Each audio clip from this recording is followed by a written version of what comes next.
Қайырлы күн, менің құрметті көрермендерім, мені арнама қош келдіңіздер. Менің есімім Ляззат. Достар, бүгін біз дәмді тағам Қамир Қасип тағамының рецептісімен бөлісетін боламын. Видеоны соңына дейін қарап, каналыма тіркеліп алуды ұмытпаңыздар.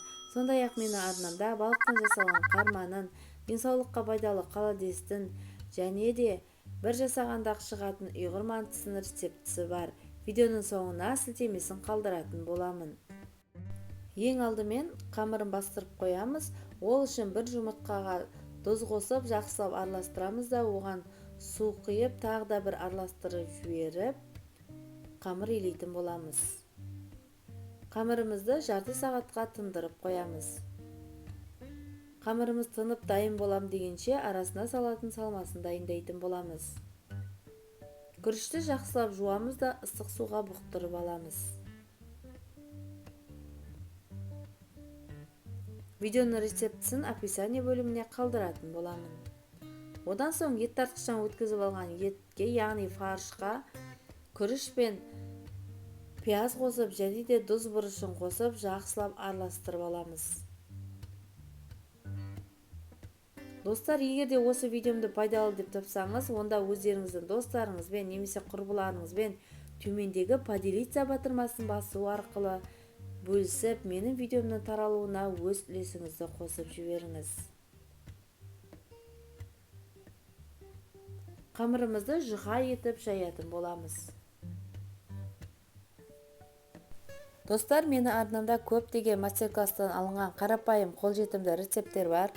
Сондықтан да каналымды жіберіп алмас үшін каналыма тіркеліп, лайк басып, пікір жазуды ұмытпаңыздар. Мен сіздерді каналымда күтетін боламын.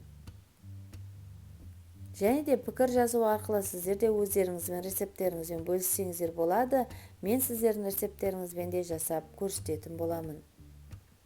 Қамырымызды жұқа етіп жайып аламыз да, одан соң осылай төрт бұрышты етіп кесіп шығамыз. Арасына салмасын салып, дәл осылайша орай саламыз. Жасалуы өте оңай, мантыға қарағанда да өте оңай, өте жеңіл жасалынады. Салмасына күріш қосылғандықтан тағам өте дәмді болып келеді. Қамир қасибімізді жасап болдық. Енді кезекте бетін майлаймыз да мантабаркада 50 минутқа қойып пісіріп алатын боламыз.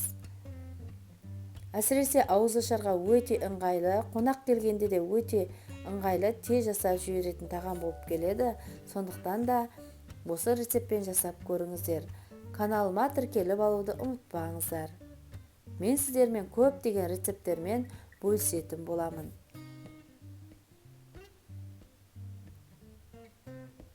Мінекей көріп тұрғандарыңыздай өте жұмсақ, керемет болып пісті. Қаймақпен немесе майонезбен өздеріңіздің қалауларыңызша жесеңіздер болады.